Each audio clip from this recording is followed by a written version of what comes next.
चुनाव हारने के बाद एक एक कर 20 सांसदों ने ममता बनर्जी का साथ छोड़ दिया, लेकिन बिहारी बाबू आज भी दीदी के साथ चट्टान की तरह खड़े हैं।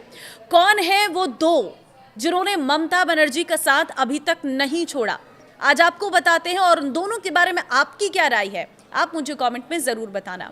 नमस्कार, मैं हूं आपके साथ ममता तिवारी और आप देख रहे हैं न्यूज़ 18 का डिजिटल प्लेटफॉर्म। पश्चिम बंगाल की राजनीति में इस समय ममता बनर्जी और टीएमसी पर भूचाल आया हुआ है। इस भूचाल ने टीएमसी के अस्तित्व पर ही संकट खड़ा कर दिया है।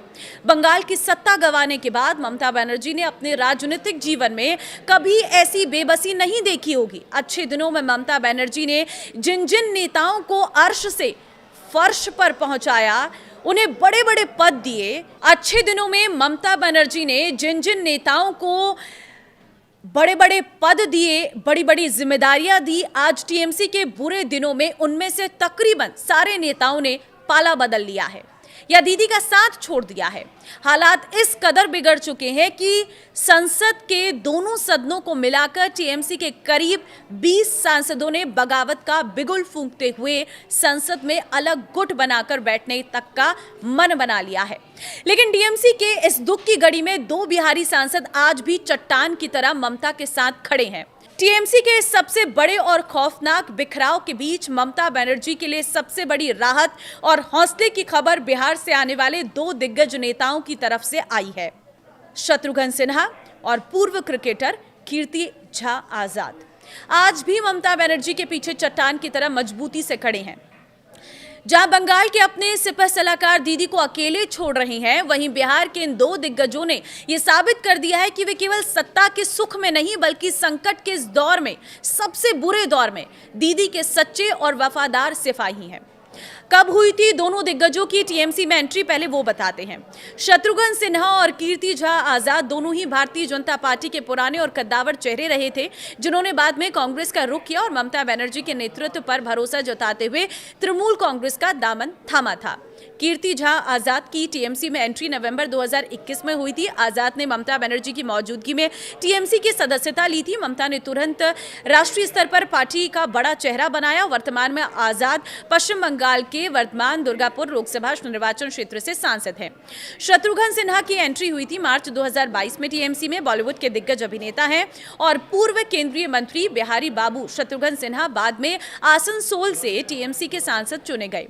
ममता बनर्जी ने साल 2022 के उपचुनाव में आसनसोल लोकसभा सीट से उतारकर बंगाल की राजनीति में स्थापित किया। साल 2024 के लोकसभा चुनाव में भी वो जीते हैं।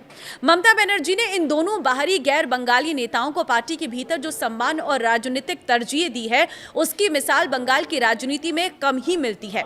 ममता बनर्जी ने न केवल इन दोनों नेताओं को चुनावी मैदान में उतारा, बल्कि बंगाली अस्मिता की राजनीति के दौर में भी इन्हें बाहरी होने के तमगे से बचाया।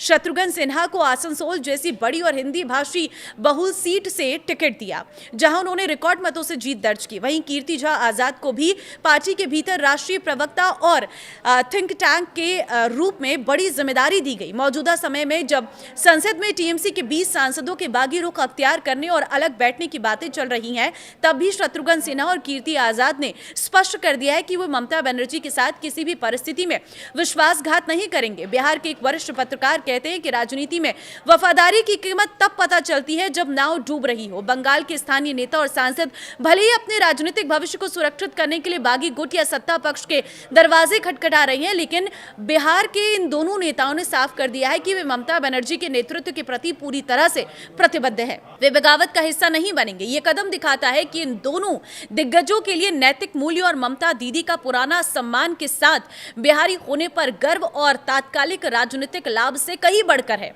अपनों की बगावत और दिल्ली में इंडिया गठबंधन के दबाव के बीच बिहार के इन दो कद्दावर नेताओं की अडीग वफादारी ममता बनर्जी के लिए इस डूबते दौर में संजीवनी बूटी जैसा काम कर रही है। ये साफ है कि आने वाले दिनों में जब टीएमसी को नए सिरे से खुद को खड़ा करना होगा, तब बिहार के ये दो बिहारी बाबू ममता बनर्जी के राष्ट्रीय अभियान के सबसे मजबूत और भरोसेमंद स्तंभ साबित होंगे।